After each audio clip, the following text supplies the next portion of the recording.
And in the same way, when you're looking at your art, whether it's a Chinese martial arts, Southeast Asian martial arts, Japanese martial arts, continue to maintain this tradition, but also bring it into the present, right? You need to bring it into the present, at least to a degree. Has to. You don't need to get rid of your traditions, but you do need to say, and this is how we interpret that tradition today when the guy has a bottle in his hand, or when you're surrounded by five people. Like, Right. I don't know about you, but I've been surrounded by five people, and the art to me looks and feels different having done that and been through that experience than it did when I was learning basics against one person in the backyard. It's a Right. different thing. You have to keep scope, and you have to bring things into the future to make the art salient.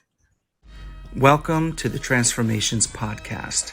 Here, guests and I will share our transformative experiences and will explore how to find excellence in life. You're teaching at a fitness club, it looks like, on your videos. You have a room or a section within a. Oh, so that's, yeah, I mean, it kind of, so Okay. it's actually a martial arts school. Oh, okay. And so there's what we call Little Gym. Little Gym has treadmills and all that other stuff on there. We do our private lessons in there, Ah, right? yeah, And yeah. then we have the main training floor. It's about 2,000 square feet, Wow. and it's matted. And there's the banana bags, the big long Muay Thai kickboxing bags on each side. There's some the water drop or water bags that are really Yep. good for training uppercuts and things like that. And then just the main training floor and stuff. It's a nice school. It's a pretty much like, from the point of view of someone that does more than just kick punch, right? It's a vanilla kind of school in the way that it's set up. So it doesn't have any specialty training equipment. Like I wish that it had a mukjong, at Right. least one, right? Right. Uh, when I was teaching outdoors, I had a gurkjong for my students, and like you never see those. So Yeah. I miss some of the specialized equipment that I used to have for training. I had tire stacks and a bunch of other stuff um, as an Eskrima primary instructor, Right. but it does very well. It's a nice place to train. I'm fortunate to be able to run my programs through that location. So And where is that located for people who are interested? I teach in Los Gatos, California for my personal classes, my Hmm. in-person classes, private lessons and group classes, and I teach every day. If I'm not teaching group classes, I'm teaching private lessons. If That's I'm not great. teaching a schema, I'm teaching Dumog. So, Mhm. which is a schema, but like the Dumog system that I teach is a mixture of Filipino and other grappling systems. So, Yeah. Now you also have a background in Kempo and some other different martial arts, correct? so my foundation is I started training in Eskrima under my father, officially when I was 6, but according to my cousins and everybody, he was playing Eskrima with me when I was it's pretty much as soon as I could walk. And there's really old like Super 8 film and pictures of me when I'm like 4 and 5 doing stuff. Like there's in the story in Instagram, which is like it says in my Instagram profile, it says Suro's journey or whatever. Like the first picture is of me. I can't be more than 4 or 5 years old, and I'm swinging a stick. And in the background, you see Monong Angel and my father and my uncle Jimmy and stuff like that. So I started with that, and through the course of training and as I became an instructor, my father wanted me to, as a part of my mentoring process, he wanted me to become involved and engage with other martial arts organizations to build community. He said that Right. if you're going to be a leader, you have to learn how to build community. You have to build a network of people that you work with that are you're respected by, and so on and so forth. So that's what I did, and a lot of those people were Kempo. I don't hold any rank in Kempo, so I do have a background in other martial arts in the sense that I've done Kempo. I've done probably 2 or 3 different styles of karate and taekwondo. Uh, Not very much, but at the same time, I would be lying if I showed up in the class and said I was a white belt. Right? I Right. don't have their stuff memorized, but I don't move like a white belt. Right? Same thing with Japanese jiu-jitsu. I probably put more time in that. Danzanryu jiu-jitsu under Sid Kufroth, and then under Hans Ingebretson and other people that I've learned from over the years. So, and then of Chinese martial arts, mostly Shaolin, like the Lo Han stuff, and a little bit of Five Animals and Tai Chi. Mm-hmm. Right? So those are things that I don't hold rank in, but I did practice or participate in seminars and things like that. And I think that was really useful in terms of widening my horizon. Because as a kid, I tell this story all the time. I think I might have been 15 or 16, maybe 17. And I was telling the student of my father's, I'm like, well, you guys just do Taekwondo. I'll just get really close and then you can't kick me. And I was really wrong. And I discovered how wrong I was because the gentleman, Quentin Art True, basically leaned back on his planted foot and nearly vertically sidekicked me in the Jeez. chin. Yeah. Yeah, because I was that close. I was really close. And he just kind of just shifted his weight, turned his hips and stacked him and kicked me. And I went, stood back up. And they went, well, I'm wrong. Yeah. You got to be flexible to do that one. But yeah, totally. Well, I mean, that's true of Yeah. any art, right? Like Right. you get people that want to do wrestling. There's a certain physique that you need for wrestling, There is. There is. right? And like if you do any like silk reeling and kung fu, there's a quality of muscle Mm-hmm. that you have to do in order to do silk reeling. If you're a rigid bodybuilder, you can't do that. Right? Your Yeah. body has to be a certain uh, quality to do certain martial arts. It's like I did fencing I think almost 3 years. I ended up teaching it right when I was going to college, and that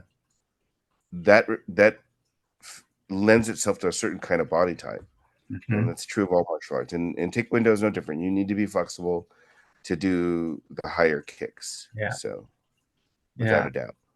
Yeah.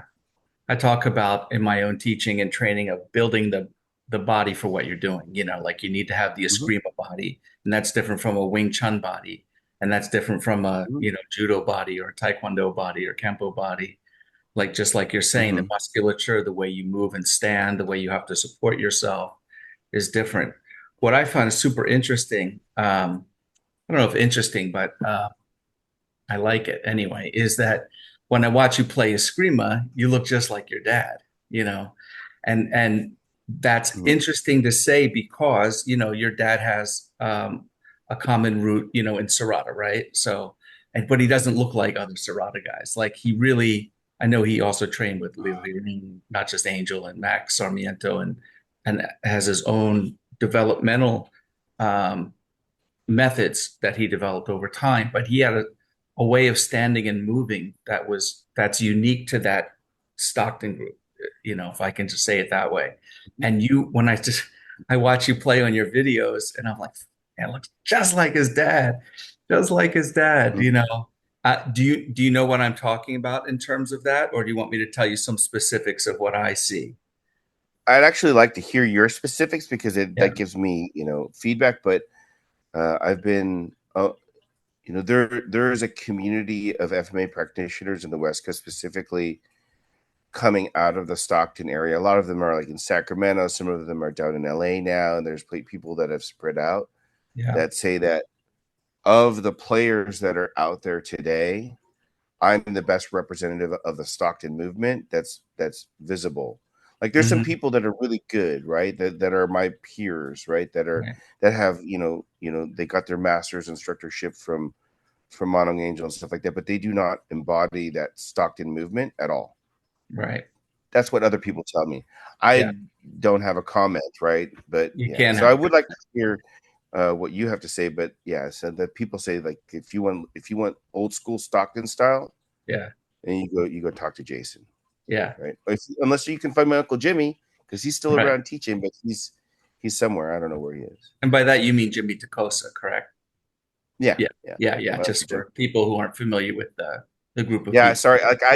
Like people like so it's weird. Like people want to be so much part of the Filipino culture, and they want to do the Filipino martial arts, and they want to be seen as Punong Guru or Right. Pangalun Guru or Maha Guru, whatever title that they've decided to give themselves or awarded, whatever it is. But Right. and then they'll go, well, this person's not that, and say, that's not really your uncle. I'm like, if you're Filipino and your dad has all these people close to him, if you don't call them uncle, Right. you're doing something wrong, right? That's a That's counter the to the culture. culture, right? And Yeah. like they'll, I get introduced as their nephew. Like that's how I get introduced, not because of anything special, just because there was a family relationship there that goes back to the 60s and stuff like that. Right. And so, I grew up calling Dan Inosanto my uncle Yeah. because he was raised by my grandmother and my great grandmother, right? And his mother was godmother to my mother's siblings, right? And and my uncle Right. Jimmy lived with with us, and my dad, like, looked at him like he was a little brother, right, at the time when they were really close. So he's my uncle Jimmy. And then my Right. uncle Remy Estrella is actually my uncle, in the sense Okay. of, if you want to be like, well, he's actually blood related. And then there's Al Conception, who I called Uncle Al because my dad and Al were really close, right? So respectfully, you're my Uncle Al, and then his wife is Tita Mary. She's still around, right? And Yeah. so when I do get a chance to talk to her, I call her Auntie Mary, because that's the way. It's the same thing with my Uncle Dan's wife, Auntie Paula. She's my Auntie Paula, because that's the respectful way to address her and stuff like that. So Right. yeah, I'm going to talk about people that other people want to learn from and stuff like that as aunts and uncles, because that's how I grew up, and it's just because that's when or where I was born, not for any other reason than that. I happen to be lucky in that way. Super lucky, and it's the culturally correct way to address them. Yeah. Just throw Hmm. on the last name the Yeah, first time you mention them for the listeners who aren't familiar with the first names, sure, or I'll jump sure. in. Yeah, I Yeah. sorry, it's not No, part I of my know. like thing. But I know. you're totally correct. You're 100% correct. When I refer to someone, I should definitely do that. Yeah. Yeah. At least the first time. Otherwise, I'll jump in if I think, like, if you say Uncle Dan, everybody's going to know Dan Inosanto. He's so well known. But Jimmy has Mm-hmm. been out of the limelight for such a long time that I think a new generation may not even have seen him, or they might just know the And name. that's a shame. Right. He was That's a so true good. shame. He was really Yeah, good. yeah. Yeah. You look at people who move and who can do things, and he's somebody in terms of insight and movement that it has a valuable voice, Yeah, for right? sure. A very valuable voice. Oh, okay. So movement. Okay. So one thing I noticed, I had the opportunity to train with your father a handful of times back in the 80s and probably mid to late 80s, I guess. And I always felt that he had a like just really strong power in his blows, you know. And a lot of other guys who do the similar style didn't have quite the same power. They could have been faster maybe or more, I don't know, nimble, but your dad was very powerful. He was also quick, and then you have to move forward at least 10 or 15 years until I could look at it and recognize what made him powerful, right?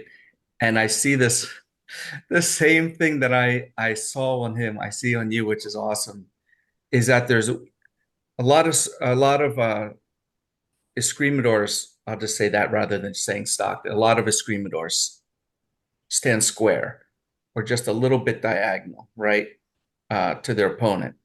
And they're kind of in this kind of a square mode of exchanging. Okay. But you and your dad are like almost sideways on a lot of the moves. Like you're starting in a longer stance, kind of, and then you go sideways, and there's like the shoulder and the weight blows down, right? Hmm. But you're safe because if you're square and you're folding down, your head is moving into the wrong range. You see what I'm Hmm. saying? But because you're going sideways, you're still extending the lead arm and the shoulder to get a range and get a power blow. And then a lot of people, when they do their shoulder block, they're kind of square and like the stick is still right here. And you guys are like, it goes way off your back, the way that you're turned. So then when you're doing your downward, the power's there, but you haven't pushed your head forward. That's, Hmm. some of the main kind of stuff. Yeah, I can hear the instruction that led to that. Hmm. You know, the replacing of the footwork, the squaring of the body in terms of um, the squaring of the body in terms of three dimensions, right? Like the way that I teach it now is my shoulders have to be between or stacked over my hips, and my shoulders and hips need to be aligned between my legs, right? My back needs to be nearly straight or slightly leaning forward. My head shouldn't go beyond my knees, Yeah. right? In the stance, right? That if I want power, I need to create rotational force. So I need to pivot at the hips or even at the feet. And if you look at really old video of Monong Angel, he does a lot of that pivoting. You don't see it today. You see these guys that are super fast. So Part of the fast. reason why they're super fast is it's their arms. Oh So they yeah, just square the arms, body. wrist, and elbow. That's it. Mhm. Right. Wrist and They're elbow. using the last so kind of the one of the things because like my dad required all of us to learn flexible weapons, right? So I tested with Tabak Toyak for my flexible Mhm. weapon requirement, but I actually teach Latiko Which is for and people, that's the Filipino nunchuck, the way to say yeah, nunchuck. Right. yeah, sorry. No, I that's okay. tested I'm for just that letting them know.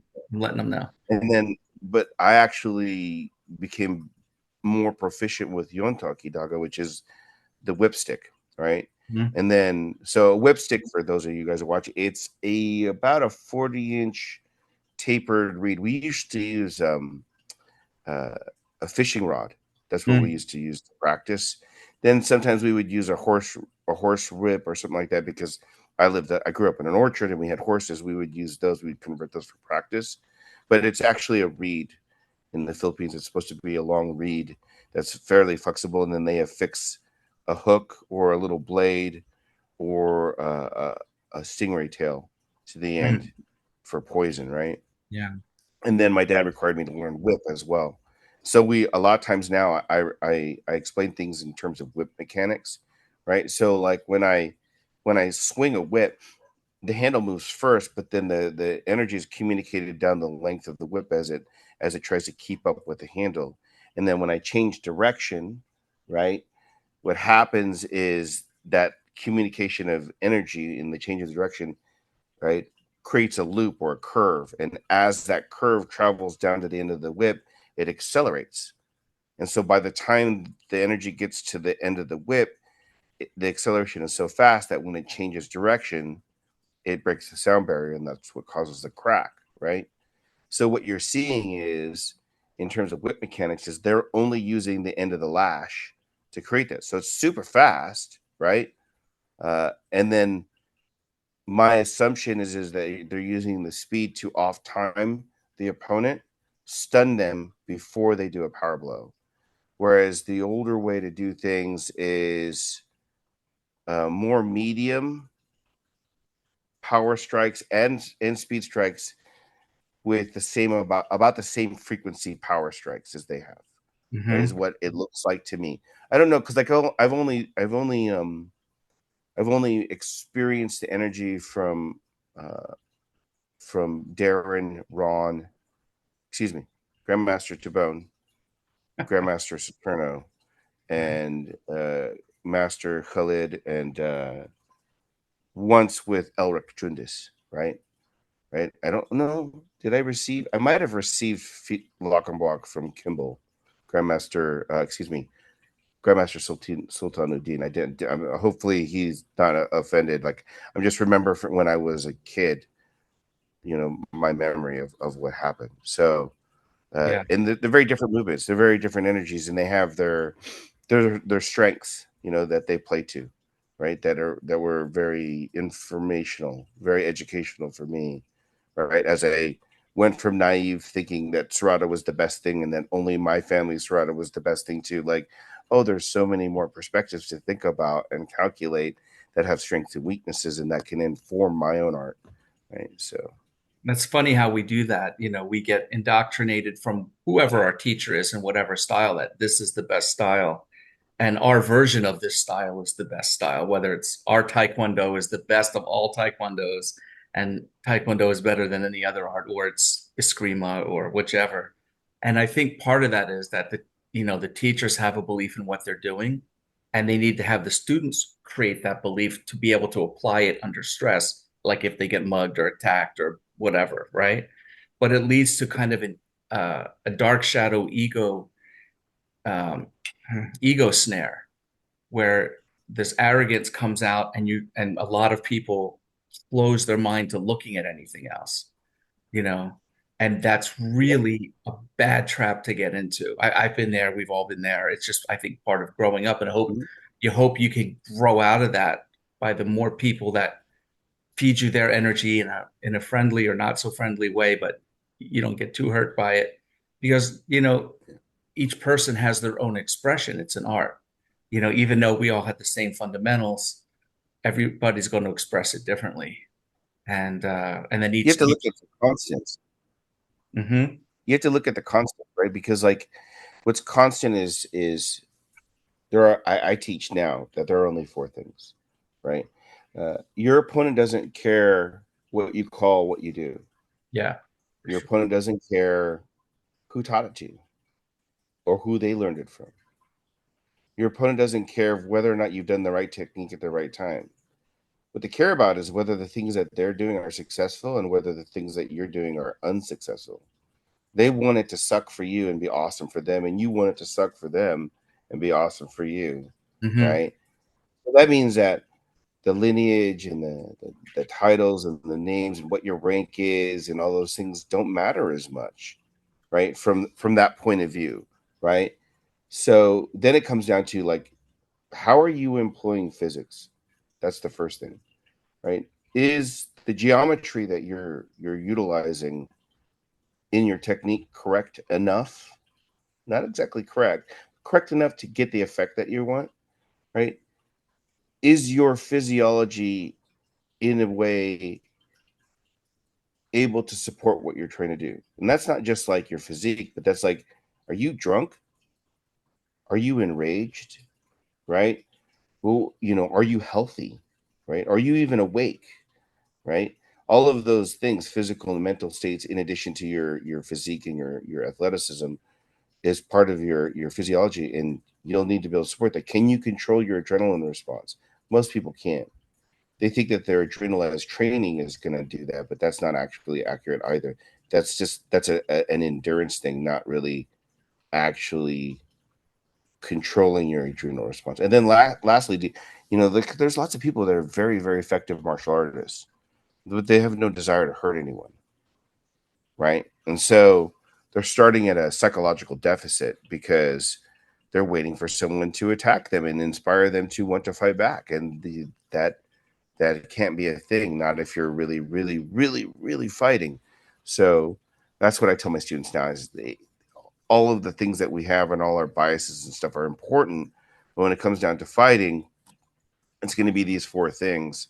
And if your art and the way that your training isn't supporting those things, it really doesn't matter, right? Like people really get into this. You see this really with BJJ people now, right? The crowd people too, to a degree, but less so because they're at least on a subconscious level they realize that they need something else because like they're not just doing Krav Maga. Their knife stuff comes from Filipino martial arts, even if they won't admit it. Right. Their grappling stuff is coming from Brazilian Jiu-Jitsu, even if they won't admit it. Their kickboxing is coming from Muay Thai, even if they won't admit it. I mean, if you take those three things out there, then you have Krav Maga. Krav Maga Hmm. 1950s, Litchfield Krav Maga. Yeah, that's what you have right there. That's a completely different thing. And it's okay if you want to innovate, but let's also call that cultural appropriation, especially if you're not going to give it credit, right? But the BJJ people, they one of my posts recently was accusing someone, like, you drink the Kool-Aid, because it was one of my students saying, you maybe should just give this a chance. The reality is that BJJ people are so inured with MMA and so inured with their BJJ that they don't see that they fall into that ego snare that you're talking about, right? And having done both, because I'm ranked in Brazilian Jiu Jitsu, so I know exactly what it is, but I will always present in favor of Filipino martial arts because the real truth is there is no better art, but there is a better scope given anything, right? So if you take a boxer and you put him in the scope of a kickboxer, it changes things. If you take a kickboxer and put him in the scope of a grappler, MMA fighter, it changes things. If you take an MMA fighter and put them in the scope of the street, it's going to change things because we're removing a lot of the rules. If we take that street guy and we put them in the scope of someone who's fighting with tools and weapons, changes things. If we change the scope to now there are multiple opponents, it's the scope that really is important ultimately. So there are styles, like as an example, I like Wing Chun. I'm not a Wing Chun instructor, but I'm a JKD instructor under my uncle Dan Insano, right? And Wing Chun in its nascent form does not calculate multiple opponents well. It Mhm. can, but that's not its main thing, right? Sarada is the same way. Sarada, I love it. It's my core art. I love it, but in its nascent form, right?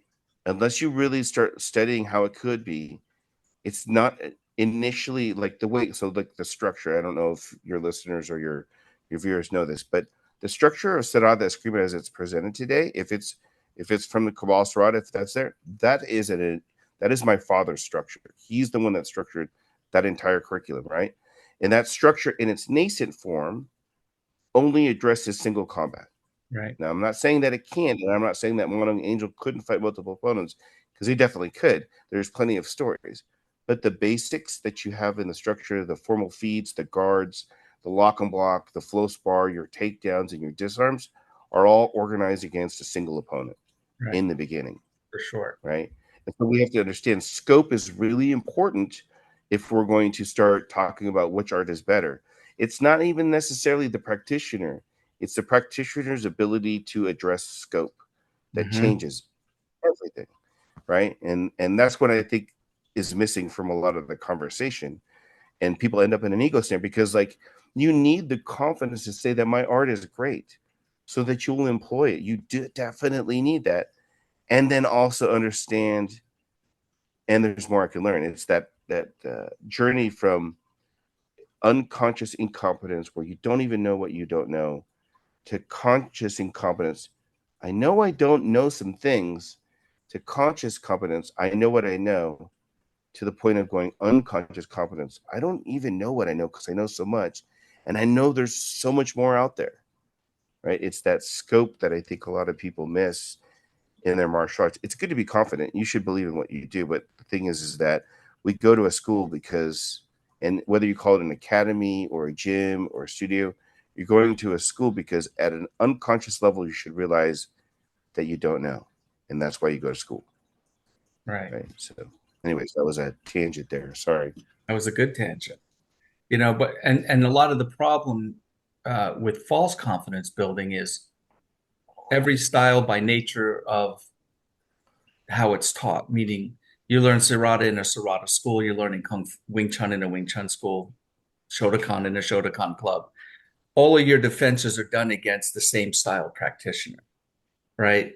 And this is a huge problem because you can't expand the scope of what you're defending against if it's only against your 12 strikes with your length of stick in the same manner that you deliver strikes or blows or whatever. Just find some guy off the street to swing a stick at you and practice. I mean, when my kids were little, my son's grown now, and my daughter too, but I'd give him the wiffle ball bat or an Eskrima stick, and we had like plastic lightsabers, and they would do this weird shit and just like, wait, what angle was that? That was like 10 angles in one move, because they weren't constrained, and that's how somebody might do it, right?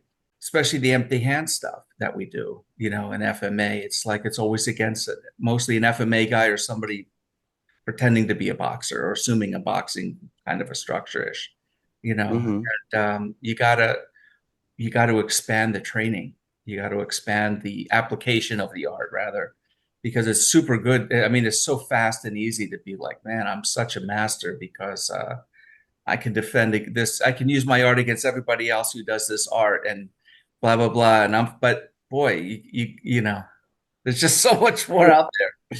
That's where the, like as an example, since our common training platform is Serrano, yours and mine, Right, right? Uh, it's funny because like so, as I understand it, one of your first introductions to Serrada is from my father, and that you eventually started learning from Monong Angel.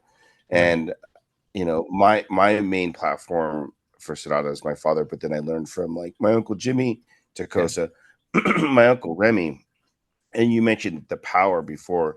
Like in the old Stockton Screamer side, it was like there was my dad who was the power fighter, Yeah. right? And then there was my Uncle Jimmy who was the fast fighter, and then my Uncle Remy Estrella who was the smooth guy, right? And the thing is I was talking to my Uncle Remy, I don't know, like a couple of years ago. I talked to him every once in a while because for family stuff and everything like that. And one of the conversations that we had is like, it's true that this person's fascist, but the reality is that my Uncle Jimmy, and this is my Uncle Remy saying this, my Uncle Jimmy never outsped my father, Hmm. never. On the other hand, my father didn't necessarily outpower my Uncle Jimmy, Right. right? And none of them were able to outsmooth, or my Uncle Remy wasn't necessarily outsmoothing in terms of like the fluidity. There was just a quality of movement, and they found ways to adapt to each other where they played to their strengths and played to the weaknesses of the other, right? And Yeah. so we look at Serrata and go, wow, that's so amazing and that's so awesome. And then we get good at lock and block, and we get good at flow spar, which everyone else calls sombrada, which I don't think they're the same thing, but that's fine. That's another conversation, right? And they walk away thinking that they're good at fighting. But sombrada or flow spar is a It drill. just Even if drills. you're trying to go hard into it, it's still the context is an exercise, right? No Yeah. matter how hard we go at it, and we can hurt each other with it for sure. And you can break rhythm, and you can do a bunch of other things, especially if you're doing at least what Inayan terms as advanced. Same thing with lock and block, or block and lock if you prefer, Right. right? And it's still an exercise. And Yeah. so in the Inayan system of Eskrima, where you had at its core Cinco Toros Lagramano, and you had Cadena de Mano, and you had Serrada, and then we had add in the Sinawali and the Cuerdas and the Espada Daga and Sibat Bancao, and then the Alcantara, which is what I use to call the shield and sword stuff, right? If you have all those things and you're doing it at the intermediate to advanced levels, you're doing the styles against each other, which produces the experience that you're saying is necessary. Is like, For okay, sure. how do I exploit one style and over? And I tell my students, like, look, the likelihood of you fighting someone else that knows what you know means that you're fighting a classmate, probably. Right. And then something's wrong already. Sparring one thing, but actually fighting completely another thing.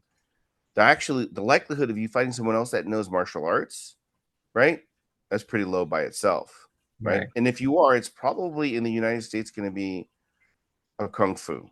Just by numbers, it's going to be somebody doing kung fu, right? And that's pretty low too, right? And if by kung fu, we're probably talking about kempo, because that's the most prevalent form of Chinese martial arts in the United States, a la Grandmaster Ed Parker and Rob Castro, who Mhm. brought kempo to the mainland from Hawaii, right? And then subsequently divided the United States. Well, people don't know, like they actually divided, like they decided, okay, you stay to the north and we're going to go to the south, and that was kind of the way that went, right?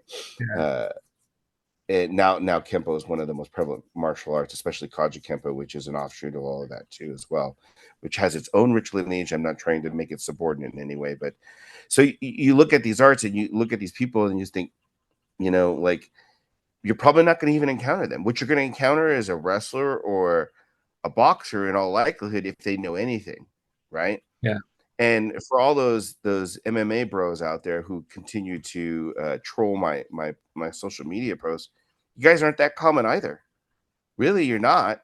And Mm-mm. I'm speaking from experience because I was a bouncer for 20 years. I was a head bouncer at a Norteño bar for a while, right? Like, you guys ain't that common. Like, the guy that's common is the guy that I'm actually doing my videos for, who does the wild swing and goes for the bad wrestler shot and does those things, who I have to actually address in my techniques and my training first before I address Mr. Awesome at the double leg shoot, right? Like, that Right. that guy is dangerous, right? But the metaphor I use for my students is like, so you got three dogs. One's actually a wolf, right? And then you got a pit bull fighting dog, a pit dog, right? And you got a rabid dog.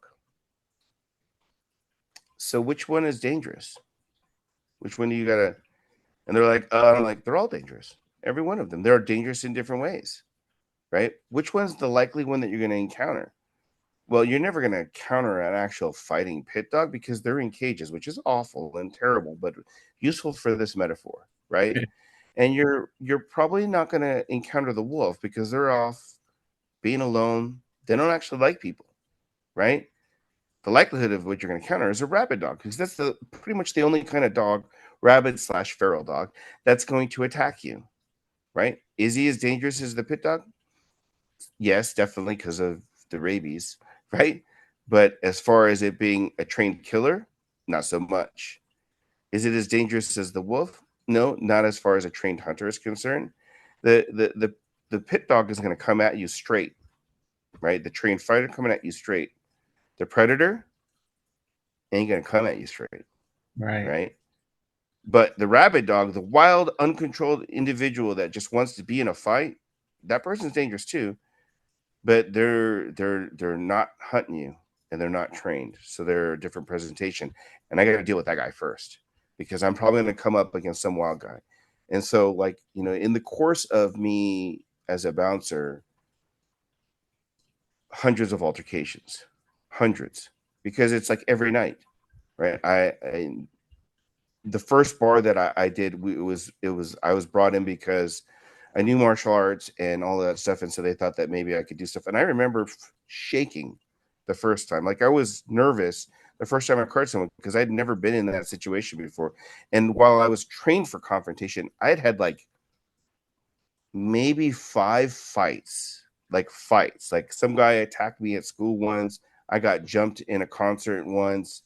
I got in a fist fight at a rugby match when I was playing rugby, stuff like that. It's just like really basic stuff. To now, I'm in a position where I'm in authority, and I'm going to have to press my authority to get something done. And what happened is, I got to a point where after the first or third or fourth confrontation or fifth or after like the second month, right? I get used to putting hands on people, get used to them trying to hit me, right? And of those, if say you have like 100 altercations, 10 of them would be qualify as what we might say a fight is from people who fight on a regular basis, right? One of them would be a serious fight, right? Maybe five, but 1 to 5 of those 100 would be like a serious, like something happened, like the police were called, an ambulance or something like that. From the point of view of the person that's just like trying to have a good time, all 100 of those are fights. It depends on your perspective, right? To them, it looks like a fight. Person was dragged. They went against their will. They tried to swing. I didn't look at it as a fight, but to them, it's like, oh my God, you guys have a lot of problems. There's all these fights. From the point of view of the bouncers, like that wasn't really a fight. I just removed this person, right? And then after that, I got to the point where I was in 2008, 2013. I started doing fugitive retrieval, and then I did that for 5 years, right?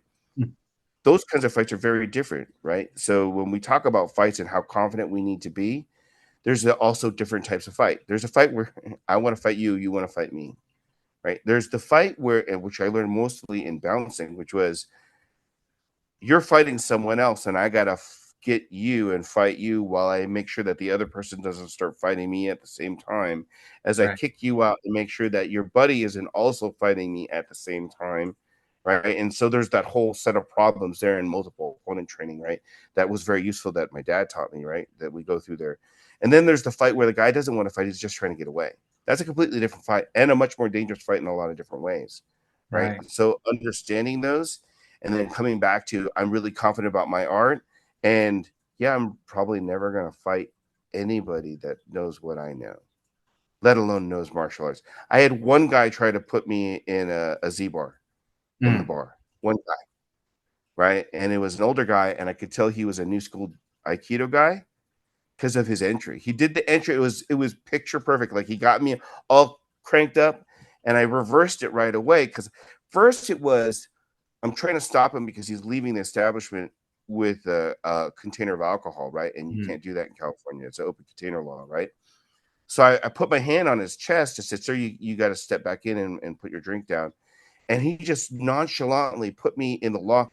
And I let it happen a little bit longer than I should have because I was just shocked that it happened. Right. I'm You're like, like, this is "What cool. He's happened?" got me. somebody's actually doing martial arts. I mean, they're not just trying to swing me and push me or something. They're actually like, that's an actual technique. And then I reversed it very easily because that's the thing for Filipino martial arts, right? And then it was like, it turned into insults like that. He's like, young man, you shouldn't do that. I said, old man, you don't know what you're dealing with. You're going to end up with a broken hip. And then it got a little Broken bit more, hip. right? So It's an appropriate knockdown for that age. Yeah. yeah, But which that's cool. I'm about that age now. So Right, right. it kind Which of hurts now that I've put myself in doesn't the other seem place. like, 50s is a broken hip age, Yeah. Well, it depends. For us martial artists, not so much, but for the Yeah, average person that's sedentary and yeah, they spend more time pounding the keyboard than they do pounding the weights, yeah, yeah. they're pretty fragile people in general. That's the other thing I learned from the security work and stuff like that. In our martial arts, and we talked about physique, they're completely different. It's a completely different thing. People that look muscular when they grabbed them, like they looked like I don't want to kick this guy out. It's gonna be a fight. That guy's huge. He's way bigger than me. But I grab him and I could tell he's strong. I could tell he's fit, but he's soft. Yeah. Very, very soft. Like it's just like even the quality of the skin. I'm like, I can tell you've never hit anything. And if you have, you've only worn gloves. You've only worn pillows around You've your only hands. hit women, Or whatever it is, right? But like I'm editing. that was like an interesting realization that happened in probably the first couple of years. It's like Hmm.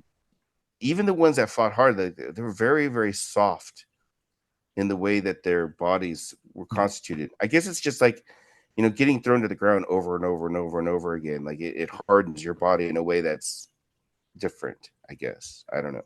Yeah. So, But also we're in stances and we're load bearing ourselves down, right? And load mhm. bearing things create bone density, Yeah. which and creates a musculature for holding, right? So when we're Mhm. disarming and locking and throwing and swinging the sticks, I mean, that's a constant movement under load. Even if the sticks are lighter, it's still something different than just lifting a weight.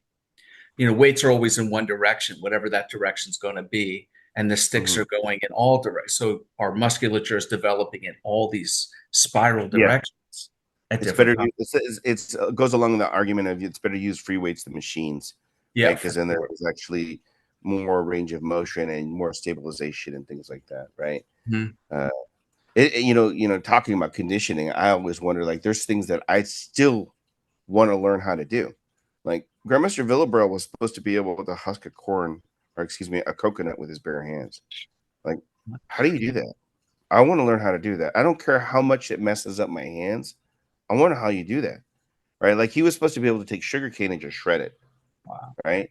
So here you got somebody that's in both of our lineages, but in my lineage, and I don't know where your training is other than your Serrada, but like from my dad to Angel to Dazone to Right, Villabro, from right, my uncle Danny to Villabro, right? right. So like I have like two different lineages that reach back to this person, and I try to embody some of the things that he does as a guide, right?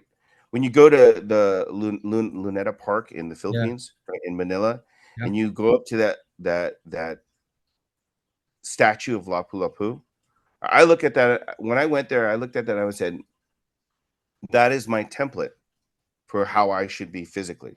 And I've never really gotten to the point where I'm lean enough where you can see a six pack, but I'm lean enough where you can see the beginning of a division of my abdomen because I like rice and bourbon, right? Hey. But but but I'm no weakling, right? Like I looked at it and said, this is my template, right? Yeah, When I look at the stories of Manong Angel, that's my template. When I look at the stories or listen to stories of Villabro, that's my template, right?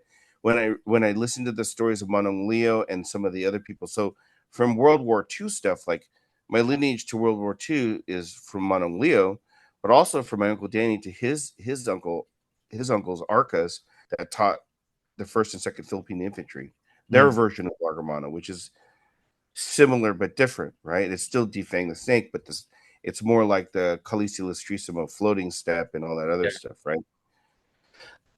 Although those two things don't match, right? It's not. I'm just because if there's people watching, they'll be able to understand if I see that because Tatang is famous for that footwork, but that footwork is not unique in Filipino martial arts by any means. It's not unique at all. And then also from Sifu Bracy, his uncle. So I learned Badbad Eskrima. I don't know if you're familiar with that. It looks like Sarada, but they have a lot of kicking, Mm. right? A lot of kicking and a lot of angling, a lot different angling. But it's a Cebuano style, so the catches are all the same. All the different ways that they position the hands and Yeah. stuff. And then that goes to his uncle, who his uncle went to the Philippines. Like, I'm mad. I want to go fight those Japanese. I'm joining the military as soon as I get to the Philippines. Went AWOL, so he could Huh. fight on his own. Yeah. Right, Yeah. Nice. right. So you look at all those styles and the way that they move, and they're the same and they're different and they're dealing with a certain problem, right?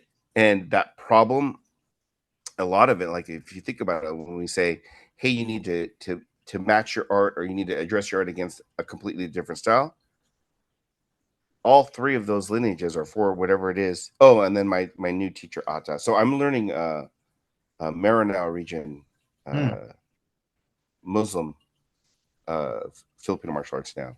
And I've been like searching, and like, you got to convert. And I'm like, no, I'm not going to convert. This teacher, he's Muslim, but he's not making me convert. But in every case, right, like, they fought against the Japanese, who are supposed to be the greatest swordsmen of all time, and Right. the largest collection of Japanese steel outside of Japan is in the jungles of the Philippines. Everyone forgets that, but that's the truth. That's just Yeah. facts, right? So, anyways, we got off on a tangent on that one completely because I got excited about talking about all that stuff. So, All the tangents are what people want to hear. Everything else yeah, is normal, right? So feel free. yeah. Well, Yeah. the thing too is, like, when we get to those tangents, how do we bring that back to the school, Right. right? How do you bring the bar experience or the bounty hunting experience, or you bring the World War II experience, right? And then how do you bring that experience back to the thing that I'm trying to address? So I tell my students, and like, you got to understand that, like, of all of my students, my father actually mentored me into the position that I'm in to be able to lead, right? Right. He's the one that, like, he developed some great escrimadors out there. There's some very good, very competent people. Anyone that made a guru and actually graduated and got their medallion, because there's a number of people that their ranks got frozen towards the end of my father's life, because they were just like, maybe they were addicted to something, or they were just not dedicated or whatever. So they weren't promoted, and they weren't promoted for a reason. It wasn't because of anything else, right? But uh, we have to look at all those things and how we bring that back, and understand that the mentoring that I receive includes, like, I'm not thinking about the next generation that I'm preparing the art for, right? Because we have to do that. Succession planning is a very important part of the art, even if the organizations will crumble, which they almost always do, I'll do. unfortunately. Yeah. My father didn't want that. That's the whole reason why he needed to deny him. But unfortunately, his students didn't agree with that plan. So, but um, you still have to think. The thing is you can't think of your successor. You actually have to think of your successor. You need to think 3 generations down. And if you're not thinking those 3 generations down, then what's going to happen is the art will deteriorate within 2 generations, Yeah. which is what we see. This is exactly what we see in a lot of, beautiful arts, beautiful systems. And that's okay. That's okay too. There's nothing wrong with that. But if you're trying to preserve a tradition, or you need to think further, right? So, like, the people that I'm preparing now, I'm like, look, you guys don't have to be in real fights. I did that, right? And you guys don't have to go in competitive fights, because my teachers did that, right? But in 2 generations, one of you guys is going to have to stand up and do it again.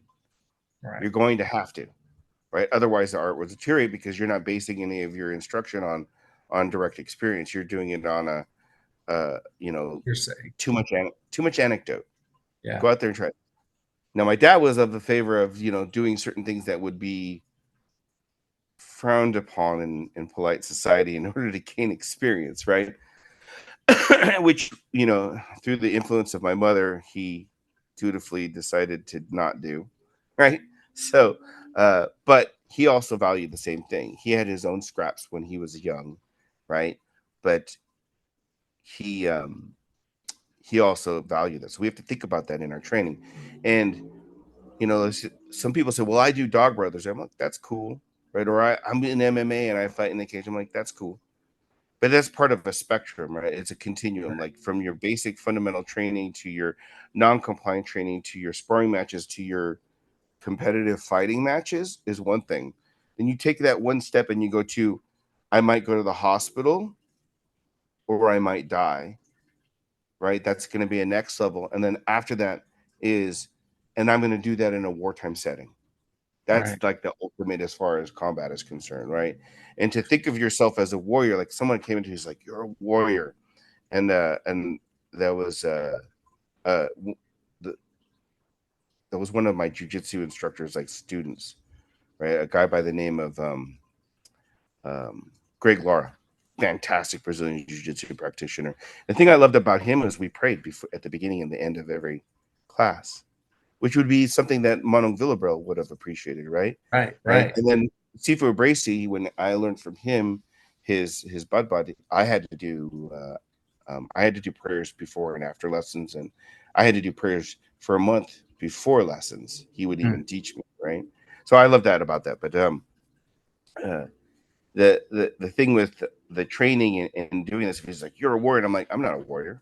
He's like, "What do you mean? Like you're doing all this, you're bouncer and you've done the bounty hunting." I'm like, "It's like I fight, right? And I've gotten in real fights and I do my training and I roll with you guys here and I do all right for myself, right? But the thing is that a warrior can carry 70 pounds of equipment, run for 20, fast march for 20 miles and fight at the end of it.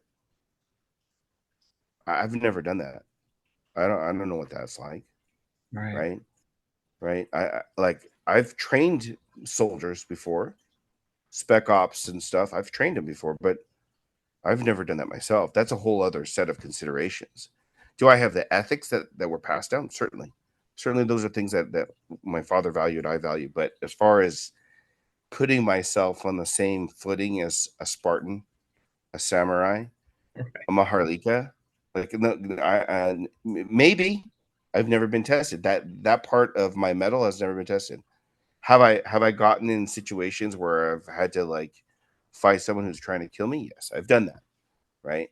Uh, but that was a law enforcement setting, which is dangerous, super, super, super dangerous, right? And I remember it dangerous when I start telling the stories about it. But when you're doing it, you're like, oh, this is just work, right? And the soldiers that I've spoken to over the years that have done that kind of work, it's to them it's work, right? But I also understand that it's a completely different scope. And then there's so many gradients of levels of, you know, I was a Marine and being a soldier, like one of my dad's students who became my student, he was a Marine in the Vietnam War. So I understand the difference. Having learned and taught and shared food, right, with this person, right, who's one of the people in my organization. He's a master instructor. His name's Tom Lopez. He actually he actually grew up in Lodi, Oh. and he's mestizo. And he did. There was some group classes, and he think it was Monong Johnny, Juan Lacosta, Grandmaster Juan Lacosta, right? And it was in not Lodi. It was in might have been Lodi, where one of the maybe Isleton or something like that, which is one of the towns on the levee on the dikes, right? Went to He was mestizo, so he was half Pinoy, half Puti, half white, and went and joined the Marines. Right, went and fought in the Marine.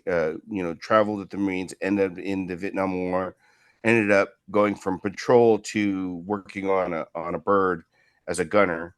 Then got out of that, had a career, continued a full career in the Marines, where he went from enlisted to warrant officer to major, right? And he was a lieutenant. What is it? What is it?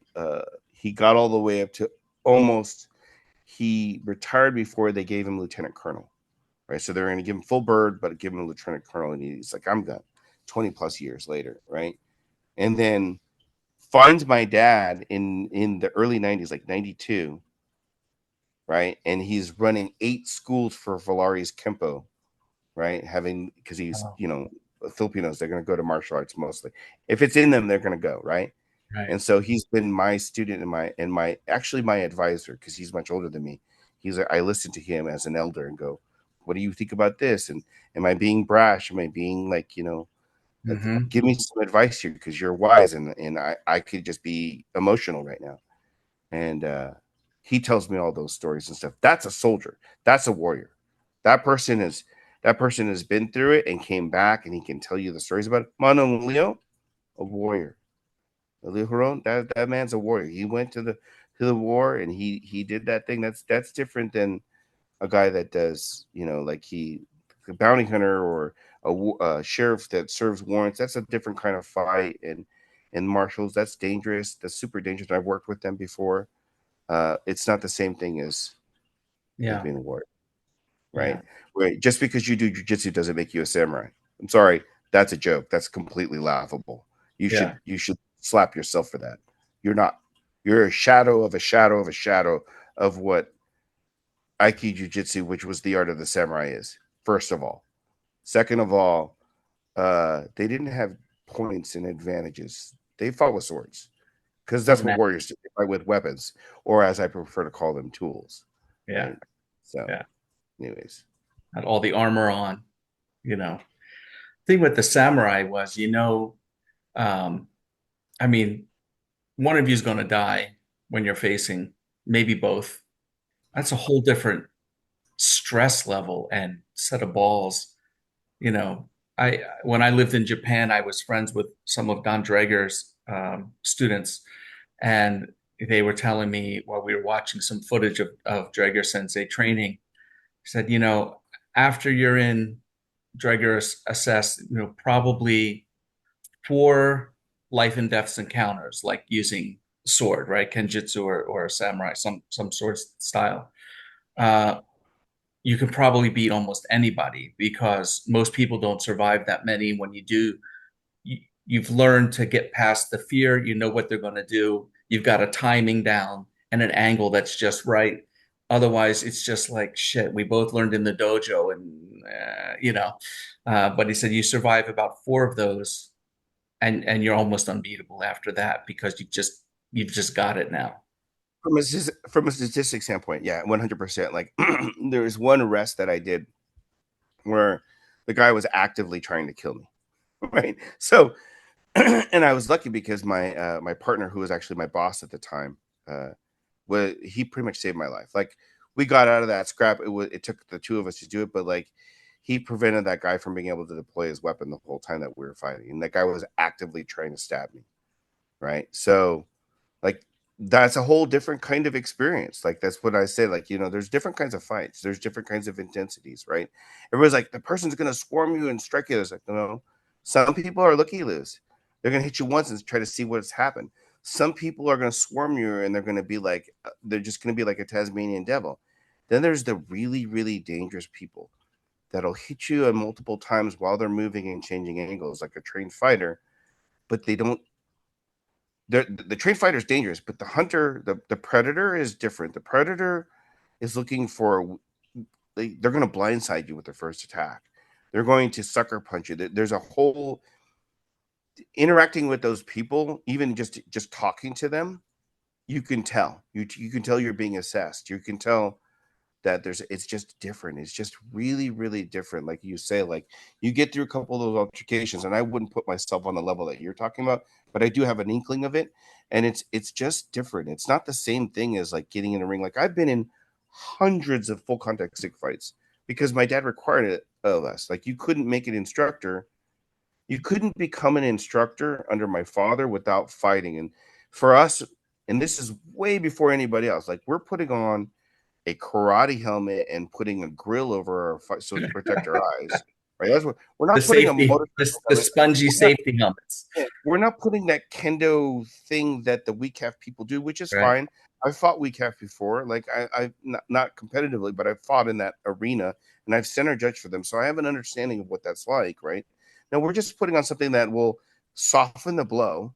Right. and and then we have a piece of rattan and maybe gloves. Like we were supposed to wear a groin. I almost never wore a cup because my father's point of view of all that stuff was like, maybe just block. Maybe just defend yourself instead of wearing all the safety gear, right? I was So completely wise. right. And you know the thing is that like just before, well, not just before, but like years before my father passed away, at the time, so like I have like a 35-inch waist right now. I had a 44-inch waist. I was it was the first time around. Like my day job right now is technical recruiting, so I moved out of law enforcement during COVID, right, and went back into tech. But before my dad passed away, uh, I was a recruiter, right? So I was making a lot of money as a technical recruiter. I was 27, 26 years old. He gets me out to Wisconsin to the big seminar that Cicero Master Shanebeck, who's another person that's been training with my family since the 90s, an amazing human being, himself, and a master in Taekwondo and stuff. But my dad's like, okay, we're going to do this thing. You're going to go to the Gathering Masters. You're going to help me teach the seminar. I'm like, okay. And I got like a 44-inch waist because at that time, doing recruiting was you actually brought the engineer into your own agency office. You did an interview with them, and then if they passed that interview that you had with them and you felt confident, you would then schedule an interview with the hiring manager, and you would walk the candidate into the client's building. And I remember having to go into like McAfee and some of these other corporates and introduce these people sometimes, but I would be taking them to lunch, and I was Right. on the card, so I was eating so good, which is why I had a 44-inch waist at the time, right? So Right. I was very, very soft in that way. And my dad gets me there, and then he goes, "Okay, you're fighting these guys." I'm like, all of these guys have been preparing for months, at least a couple of weeks. I've been teaching like 3, 4 times a week, but I'm not preparing But for I've been anything. going out to lunch. I mean, I've been, I've I've been been eating, eating. right? Like, and at the time, I didn't drink alcohol at all, right? So I just been eating a lot, and drinking my calories in terms of sodas and juices and things like that, which you shouldn't do, right? Yeah. So I'm pissed off, but I've been experimenting with some things, some physiological triggers to induce different mental and physiological states. So I did the first 2 fights without any safety gear at all. Mm. And he's like, "Well, put your helmet on, put your gloves on." I'm like, "I am doing it." And he goes, "No, you have to." I said, "Like, you want me to fight? You didn't warn me. I'm a guru. If you want me to fight, I'm fighting this way." So he was pissed. He was really, really angry with me. But I was basically, he and I were button heads for a second, right? And so, so I fought these 2 guys, no safety gear at all. Was great. I wasn't exactly athletic at the time. They didn't even touch me because I was experimenting stuff and it worked really well. But now I'm tired. It's Yeah, like you're I'll winded, take, of I'll course. take the helmet now because I'm too tired. And I fought the last guy, and at the time I was working on power blows.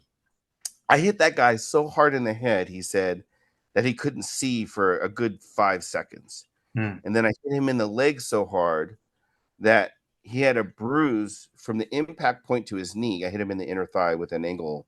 Gotcha. Uh, you'd call it an angle 11, Hmm. right? Up diagonal. Yeah. Yeah, ours it's a 10 for us, right? Right. But I hit him with that angle. I hit him right in the thigh on the right leg, and it bruised him from the impact point to the knee and from impact point to the groin. Wow. And it was a black bruise, and that bruise occurred after about 3 hours, 2.5 hours after the fight. That bruise was fully set in. So I hit him pretty hard from that. If it was a bolo, I would have cut his leg straight off, Oh yeah. right? So, which he was my friend, so I'm glad that he was okay. But that was a pretty bad bruise. But like when you're in your training that way, your calculation of how you're going to fight and how you're going to do it is completely different than, okay, we're going to have a friendly match and we're going to bang each other, and I know that I might go to the hospital, but probably not. To, no, I'm going to try to kill you. It's Hmm. just different. It's just a completely different set of experience. It doesn't make you a better martial artist as far as like you being superior. It just means that you're more experienced, Yeah. right? Right. And after all, that's kind of like the thing that separates a martial artist from a fighter and a fighter from a warrior, right? Mhm. Is those experiences. That's Good. cool. You went to meet the Draeger people. That's Yeah. I met a whole bunch of them. Mike Scoss and Hunter Chip Armstrong and Liam Keeley, and Hmm. they had all gone to Indonesia and the Philippines and Malaysia with Drager, and all the stories and everything else is just crazy, you know. And Yeah, it's amazing because like we recognize those names. Some of us do. Most people don't even know them. But not we're enough. gonna laud someone that basically got his arm broken 3 times as the best, greatest practitioner of martial arts ever. I'm talking about Helio Gracie, right? Like, have you ever read his Kimura's diaries? He has a I did diary not. that's Okay. published. So I'll, like so with Brazilian Jiu-Jitsu, right? Like people really laud the Helio Gracie lineage in the story.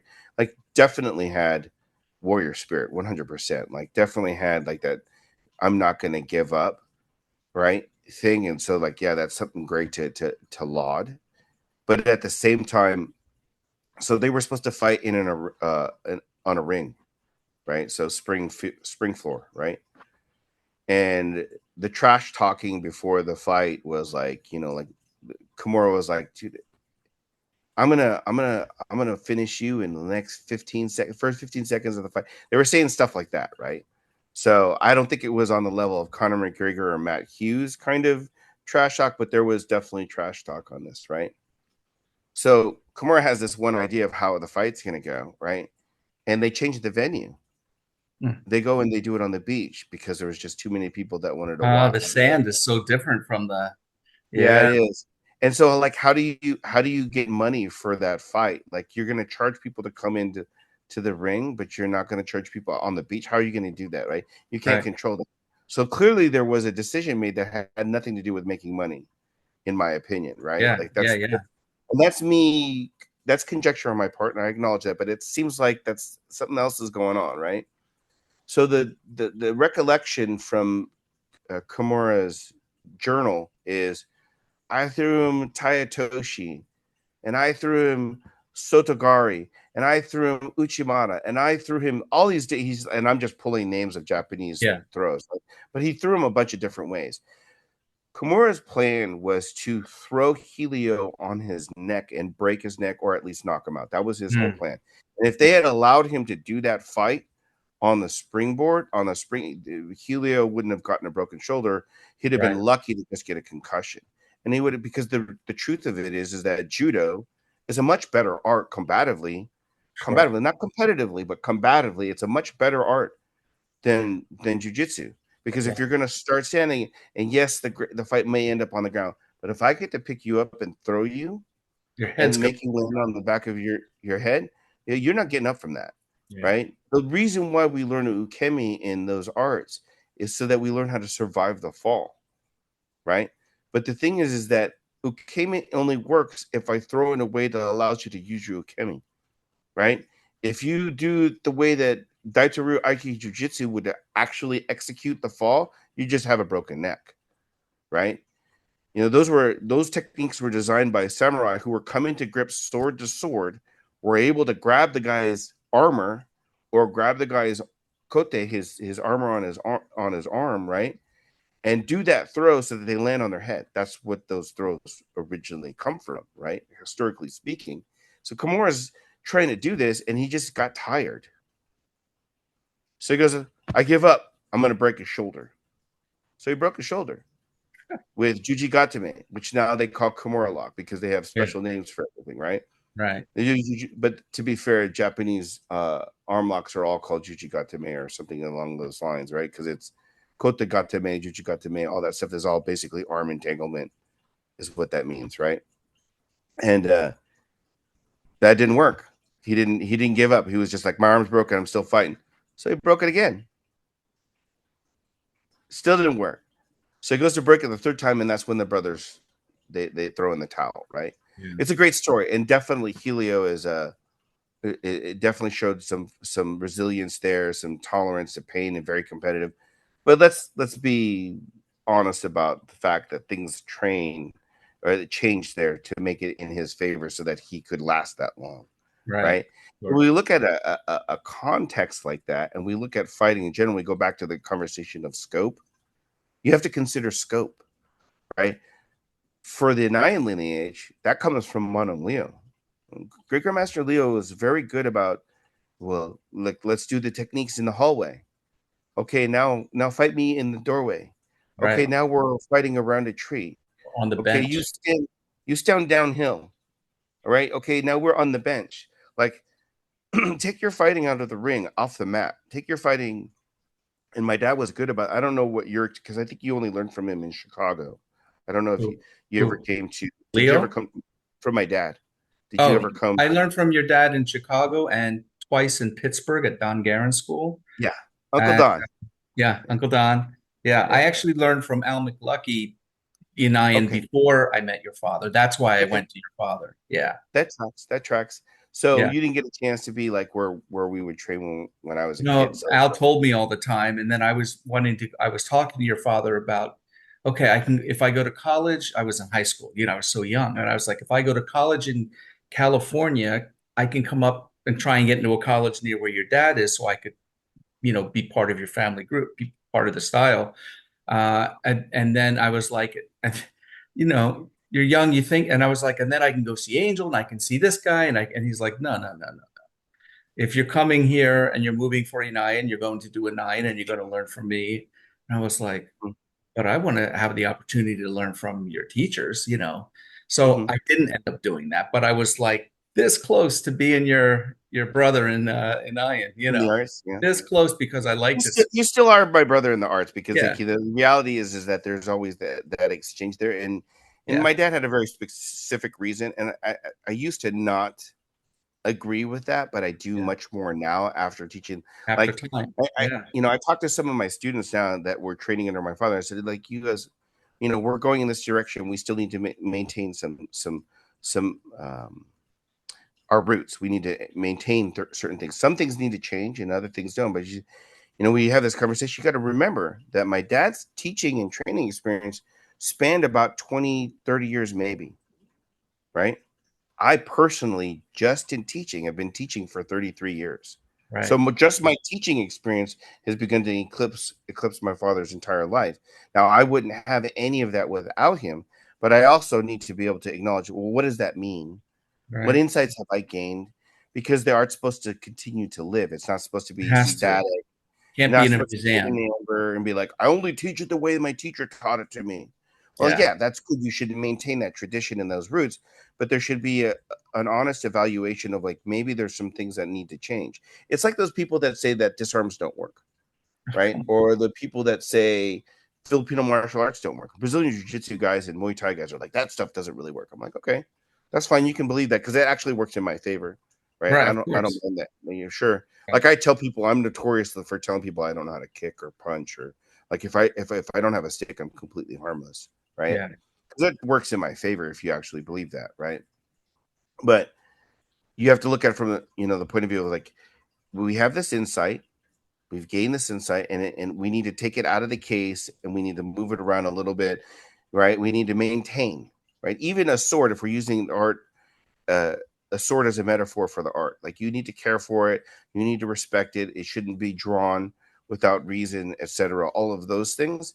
Well, a sword needs care too. It needs to be oiled. It needs to be sharpened. The leather needs to be oiled for the handle, if it has a leather handle. The teak wood uh, Right. sheath, or the leather sheath, or whatever, it needs to be cared for. Everything needs to be cared for.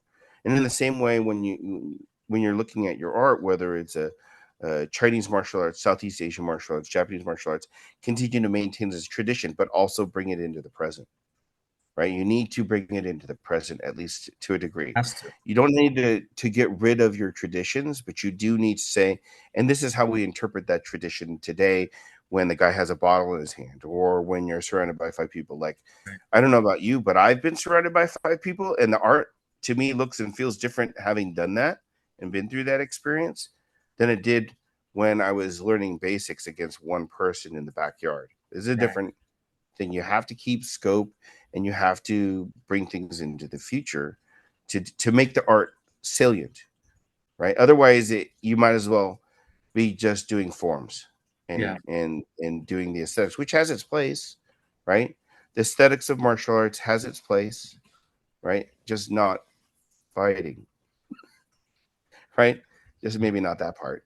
Yeah. So You yeah. know, going, I want to connect two things that you've talked about, that you've shared in your philosophies, and one is about the World War II connection, right? So I Mhm. was also a student of Leo Huron, not enough to be an instructor, but in his older days, I spent, I don't know, a bunch of trips out. Became good friends with Tony Somera, and Mhm. we used to exchange, and then we go see Uncle Leo, and then go to the nursing home to see Uncle Leo, and everything else. But I also have a teacher who was here in Philadelphia, who is from Negros Occidental, Herminio Binias, who was in the Philippine Constabulary in World War II. And he would Mm. go on his own into the jungles to get these rebel group leaders and take them out and bring them back. And, it was all a spotty daga, knife, bayonet, and then double sticks, and mostly a lot of locking control and disarming. And this Mhm. is like, and he had all of these poster boards with hundreds of photos of him back in the Philippines teaching the sequence of techniques. Mhm. And we just went through learning. So that's the World War II. And now adapted to today, this is how the story's going. Uh, um, what's that song? The Fresh Prince of Bel Air, West Philly, born and raised. So this is in South Philly, but same idea. He and I are walking along in this area. It's kind of run down by this high school, and maybe it was a middle school. I don't know. They all look beat up. And these two guys approach us. They're like, man, give us your wallet. And I was like, I put my hand in front of him, like, I'll take the first beating. You're old, you know. And then he put his hand in front of me to move me. And next thing I know, he's like, what? And these guys are on the ground, like screaming. And I'm like, the hell? And he starts laughing and he puts something back in his pocket. And he's like, come on. And we just walking regular speed back to his house. I'm like, you don't want to dodge left, go around the block so they don't see you. And then, and I was like, what was that? And he take that and he had this ball the size of a baseball, but it was brass or bronze and heavy with a little hook thing and a leather rope tied on it. So the rope was like this long with the mace at the end, basically. And he always had, and he just took it out and did his pow pow and just smashed these guys' faces with A it flail. He used a like a flail. flail. Yeah. And I was Yeah. like, that's just badass because I didn't see it in his pocket, and Mhm. I wasn't Yeah, expecting it. that's not. You mean like they tell stories about Manon Lacoste doing those kinds of things too, Yeah. right? And like my grandfather, he he used to like to carry a salt and pepper in his pocket, right? So the way that my dad tells it, it was always in his left pocket. So Okay. everything was in his right pocket, but he keeps salt and pepper in his left. So you get in a fight, you just poof like a jab, right? Yeah. And then follow that with the rest of it, right? Like Oh man. that's you have So to loose adapt. salt and pepper, not in a shaker, loose salt Oh and no, pepper to grab loose. and throw as he's punching, right? Yeah, Okay. Okay. yeah. Oh, Throw shit. sand. I've used sand in a fight before. Like that's Okay. great. That stuff is great. It's just it's a way to produce an advantage. Like I tell my when I teach, I say martial art is the art of conflict, risk, and advantage. You're going to experience a conflict. You're going to need to take a calculated risk to obtain an advantage. Once you have that advantage, you need to press that advantage. You're going to do that through deception as much as anything else, right? And actually, it's probably more accurate to say through the manipulation of perception, right? That's what you're going to do in your fight. So you guys are doing this thing. They don't have a record of these two people. They don't have a recorded. Like when did they experience an old Filipino guy and a young white guy trying to like take turns on who's going to fight? Right. There's nothing is resolved. There's nothing that's giving you a warning of what. So there's this cognitive dissonance that's created through that set of experiences because their expectation is fear and getting Here. the money. That's what their expectation is, right? And then all of a sudden, someone comes out and pulls something that they completely didn't expect, which is unorthodoxy, right? So when we look at the career of Anderson Silva, half of the reason why he kept on winning was because every fight was something different, right? One of the reasons why Madonna's career continued to grow is because that she reinvented herself at every Every album. decade or every so often she Yeah. reinvented herself. It's that change, that flow, right? Which is what we learned in Filipino martial arts or any martial arts anyways, right? But you adapt, right? That's what you were doing, or that's what Manong Piñas did. I'm Yeah. very interested to learn more about that because my mother's family comes from Negros Occidental, Okay. right? So I always like, Yeah. oh, this is going to be a Visayan style Occidental style. So Pikiti comes from there too, right? Right. Yeah.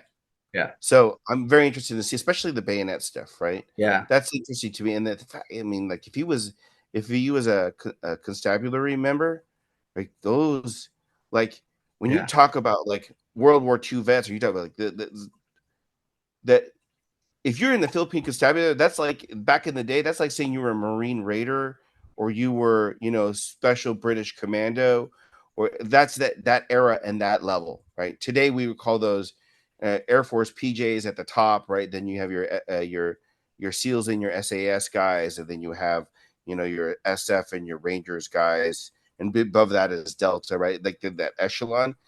Yeah, that's where the constabulary was. They were that upper echelon of Yeah. combatants in the service of the U.S. Government, but working in the Philippines. Right? They were very gritty, tough individuals. Right? So it's very interesting. So to me, I'm like, oh, wonder what kind of insights there, because like there's Right. very little documentation Yeah. on them. There's Vic Hurley's book, and then Right. there's a few snippets here and there. That's about it. Yeah. Right? So in my book, Filipino Martial Culture, he's got a chapter about him. So if you Mm-hmm. have that or you can I have find it, it somewhere. I don't yeah. know where that book is It's anymore. it's behind the car tire to keep it from going down the hill. I know. No, no, no, sir. No, sir. No. No, the thing is I've moved during COVID. I probably moved twice. Like I've Wow. moved so many times. Like, Yeah. so I was supposed to go to my Uncle Danny's instructor association thing. And the administrator, Guru Cookie, she's an amazing human being. And her and Auntie Paula kind of organize everything. And so you're supposed to turn in a bunch of paperwork. Like, where's your certificates? I'm like, I don't know. Can I just pay the association fees and come and train? I don't really care that much. I Right. know that you want to do that, and so I have moved a bunch of stuff everywhere, so I don't know where half of my books are and stuff like that. They're Yeah. either in boxes in storage or whatever. Because COVID, basically was a very big disruptor. So Right. Yeah, for sure. Oh man. I, you were talking about I didn't want to let slip by. You were talking about when your dad told you when you went out to Wisconsin you had to fight and you were working on some mental psychological things. Would you like to talk about those, or are those well, I things mean, you, a little bit. I usually save that for my students, right? right? What I realized is that I started listening to law enforcement people. So a couple things, if we roll it back, right? So my father was one of the people that helped develop the toilet rule, right? He's one of the people that was part of that process, right? My uncle Danny is probably more famous for that. So if for those of you who are listening or watching, the toilet rule is the 21-foot rule that the law enforcement lauds as, or they vaunt as, like the thing where you need at least 21 feet between you and someone to be able to draw your firearm out and fire accurately if they charge you, Right. right? So that's if they have charged you with a knife, specifically for edge weapon defense, right? Yeah. And everybody's like, "Oh, the 21-foot rule." I'm like, "Yeah, I know, right?" Because I was there when they were developing that, right? And hearing the conversations as part of that. And I want to say that my father was part of the conversation. I'm not saying that he developed the rule, but he was part of the conversation, right? So we're traveling all over the country, he is, and then sometimes I would go and we would teach law enforcement, right? We would teach them, right? I remember I don't know if I was in Kansas or maybe it was Indiana, and this old salty dog guy who taught sniper work for the law enforcement for police in the area, and he was an old boxer. And he goes, "Oh, you think you're tough?" And he goes like this, and he goes, whack, and punches himself in the face. And I'm like, and there's like this wet smack noise, like because he was an old school boxer with a broken nose to the point where it couldn't break anymore. People are like, "I'm a fighter," da, da, da, da, and like all this stuff. And I look at them and I go, "Yeah, your nose doesn't look like that guy's nose. That guy's nose really, really flat, like, and doesn't ever break anymore because he full That's on it. hauled off on himself." Anyway, so and I'm pretty sure this was in Indiana now that I remember it, right? My dad wanted me to have that experience. He's like, do the thing, right? And at the end of it, the old guy was like, you're about the most polite young man I ever met. And I was probably like 14, 15 at the time. He says, if I saw you in my county, and this accent, it's like, if I saw you in my county with a knife, I'd shoot you from 500 yards. I'm like, thank you, sir. Thank Right. you. So Compliment. you get to be part of this conversation with people as a young kid, and you're talking to these people, and we're working through all these things, and I'm just really just listening. I'm doing whatever my dad says because teachers say, student do. That was my in that capacity with my father when we were in that setting. That was our relationship. It wasn't father son as much as it was teacher student, right? And so we listen to those things, and they're talking about like, this is what happens when someone starts to become violent. They start doing these things. They start breathing this way. They start moving this way. They start doing all these different things. Now, at the time, I was also, freshman in high school, and I had these instructors teaching leadership and stuff, and they were teaching me about how you can do certain things with your body to key up different physiological responses, so it's easier to do public speaking. Because I competed in speech and debate in high Mm, school, right? right. So they were teaching me how to control my physiology so that I wouldn't become nervous and so that I can continue to do things. And I'm connecting these lessons together, right, as they go and going, huh. So, hypothesis, if I control my physiology in a certain way, I can produce a mental state or I can produce a chemical response. I can if I do, right? Start to, read things about how people have panic attacks, how people have different things. And later on in years, to help that would help cement some of those things was understanding through sources of Gestalt therapy, hypnotherapy, cognitive behavioral therapy, and things like that. Looking into like what predated neurolinguistic programming, and then looking at neurolinguistic programming and the way that they utilized certain effects to create mental and physiological states, and I kind of corroborated that thing. But what you're talking about is in the middle of that research or that stuff. Mm, So I spent most of my time uh, as an adult after high school, and actually before that. So during high school, it was mostly theology that I studied, self-studied, and then after high school, it was mostly psychology and philosophy that I did self-studying. Like I would be at Barnes and Noble all the time buying books. I'd be in the philosophy section or the martial right. arts section.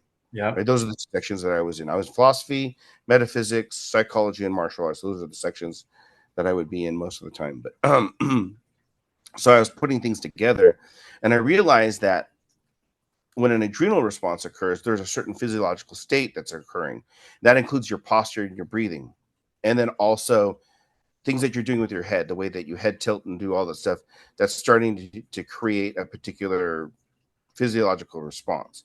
I also noticed, when I was angry, I would be a certain way. I would hold my body a certain way and do so. When I was happy, I'd do that. And I learned that also through the leadership training and doing public speaking. So I was able to connect some of these observations, and then I would experiment when I would fight. So now I can teach my students the precursors to your tachypsyche response, right? I can induce that, right? Uh, I can induce the adrenal response, and I can control the adrenal response, right? So if you do traditional martial arts, now if you poo-poo traditional martial arts because you're a king of the cage, awesome. You're also throwing away years and years and years and decades and generations of tradition of things that they do that people don't understand why they do them, unless you do certain arts. If you do anything coming from White Crane, so I'm talking about Goju, Wing Chun, right, but especially Goju, right? Hmm. Those ones where they do the Sanchi forms and all that stuff, where they're doing the breath control. A lot of that stuff is already there. They don't necessarily in every tradition connect it to how you utilize that in a fight, but it's there. It's the same bottle breathing kind of thing that you find in pranayama yoga and stuff like that, where they're controlling all that stuff, but their purpose or their context is different, right? Yeah. But if you look at that and then you were able to just kind of take those things and, like bodybuilders, kind of connect those things together, you can start building a basis to understand what your body's doing and how to control it in a way where if you have your adrenaline down, most people are done in 15 seconds, maybe 30, right? and then you have to ride that out, and now it's athleticism. That's what fight athletes, the competitive combat sport athletes do. But if you control it, like with the Sanshin breathing, right? If you can control it, you can ride that adrenal experience for like 5, 10, 15 minutes, right? If you know how to control it, which I know that you do internal arts, so you know Mhm. exactly what I'm talking about, And right? I do Sanchen, Yeah. from the So you know Chinese, exactly what I'm talking original Chinese art. Right, about. right. 30 Yeah. years, more than 30 years. Yeah. Yeah. So there, and so like I was able to trigger that in those fights, those ones when I Nice. did the no safety gear, no helmet, stuff like that. I look at some of the footage from even like 10 years ago, and I look at that footage, and I just fought like I don't know, less than a month ago, and I look at that footage and I'm like, yeah, I remember my 30s when I could move like that.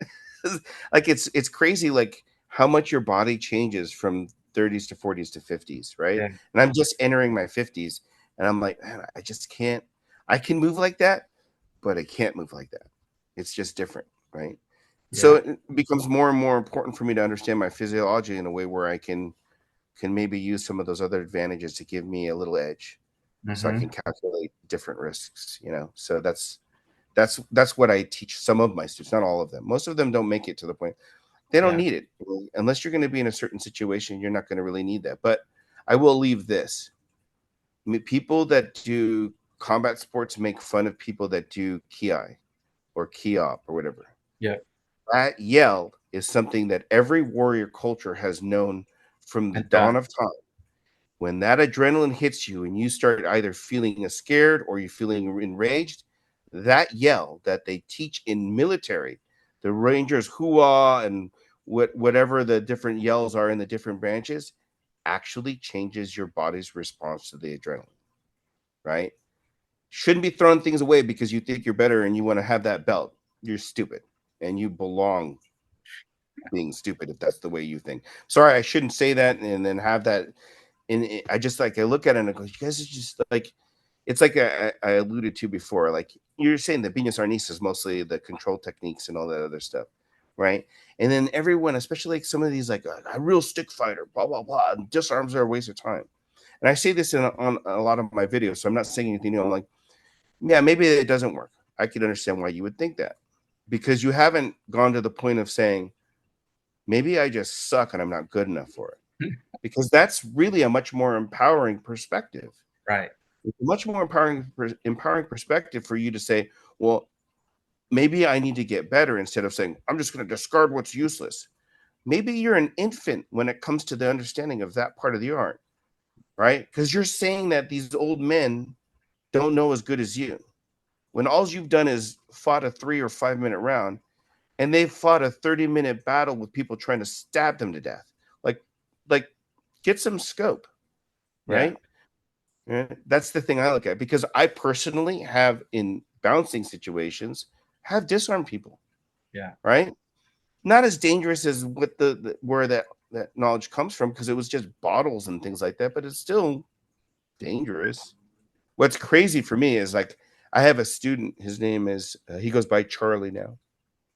He's about 19 right now.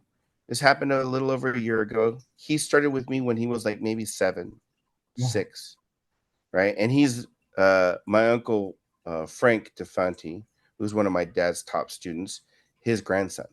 Mm. So I taught Charlie from a very young age, along with his siblings. And by the time he was like 16 or 17, stopped training, which is pretty normal for kids, right? Well, apparently he was riding his bike, because they contacted me as soon as it happened, because they wanted to tell me the story, and ultimately they wanted to thank me, right? Which was very rewarding for me, much more rewarding than any honorific that I've gotten, any title or award. But he is a barista at a Starbucks. He was in the morning shift, so he had to get there at like 5 in the morning or something like that. And he ride his bike through the bad part of, not the worst, but a bad part of San Jose. So he's at a stoplight, he's waiting, and a homeless guy comes up behind him and I think the way he describes it, an angle one Mm, with a blade. So he goes, it was weird because I was sitting there and I felt kind of like a presence. Like I mm. heard something, I don't know, and I turned and this guy is swinging at me. And so he's still at the stop sign straddling the bike. So he turns, right? He does an outside basic, essentially, which we call foundation one. It's perpetuating style versus the Serrata style, but an outside basic if you're doing that. For those of you who may not be aware, he's basically parrying away from his head this knife coming at his head from behind. So he's twisted, straddling a bike, parrying. And he said to me, he goes, the thing is that I could hear you yelling at me, telling me I was doing it wrong. I'm But like, it still worked. really? He goes, I could hear you. And basically that means that so if we talk about the physiology, right? So what's happened is adrenaline is hit, tachypsyche is hit, right? So tachypsyche, for those people who don't understand, is a phenomenon where your brain is able to process more information faster. Usually it's, 5 plus or minus 2 bits per second or something like that is the, or maybe it's 7, I can't remember. There's a very small amount per second that your mind is processing in sensory data. But when you have tachypsyche, all of that goes faster, right? You're going to produce more, which means the reticular formation has stopped editing some of your sensory data, right? So Mm, now you're taking in sound and you're taking in visual, mostly sound and visual and tactile, right? You're taking all that data, and that's what happens. What happens is you experience that as a slowing of time, right? So you're experiencing a subjective time dilation, right? right. Because the adrenaline's hitting. And what's happening at that point is now your brain is now also reaching for associated lessons to deal with the stimuli that you're experiencing. That's what it's doing inside your brain. From a layman's point of view, I'm not a neurophysiologist, but I do understand what I'm talking about. That's essentially what's happening as that's coming at you. And so he's explaining this, and he says, I did the thing, and then I disarmed him, and then I shoved him away, right? And then I ran away. And it's just like, I didn't even really get cut that much. I think I got a couple scratches on my arms from the disarm or something like that. And then I just got on my bike and I pedaled away to work. And I got to work and I locked my bike up and I walked in and said, hey guys, I just got attacked by a guy with a knife. I need to wash my hands before I start my shift. Yeah. Still in shock. Shit. So he had Yeah. enough presence of mind and ability to ride safely, relatively speaking, get there, lock his bike up, and go, hey guys, just got attacked by a homeless guy with a knife. I need to wash my hands. And by the time he finished washing his hands, he had to have a seat. I think he fell down, is what he said, and he collapsed in shock. And he had to get through that first, right? But he was able to control that. All of those experiences there that you see are things like the pass is great and the parry and the disarm. I'm super proud of him. More happy that he survived the experience. But what's interesting to me to learn from that is that all of those things that are occurring to him as he gives me the anecdote and how I might be able to interpret that and understand it in a way where I can use that to teach someone else or teach myself. Going back to like, how do you induce that? Right. There was a whole bunch of set of responses that were occurring there. People say that you can't control your heart rate and you can't control this and you can't control that. But in a very short, brief moment, his experience proves that wrong. That's Mm, a wrong hypothesis, right? So that's I find that those anecdotes. I have a number of students that have reached out to me over the years and said, like, thank you taught me this. The guy attacked me with a machete, or a guy attacked me with a hatchet, or a guy just 3 guys tried to attack me, and I was able to do this because of the way that we teach, right? Um, and ultimately, that's our purpose, at least in the modern day. That's our yeah, purpose. for You sure. know, enough change so that they can not be a victim if they choose to. Some people can learn all those things, but they lack the psychology. They'll always be a victim. Yeah. That you can't change.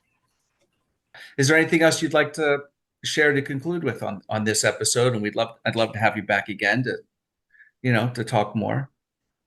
Yeah, I would love to come back again. You can find my website at www.inayan-eskrima.com. That's INAYAN eskrima.com. I'm on Instagram at Inayan Base, INAYANBASE.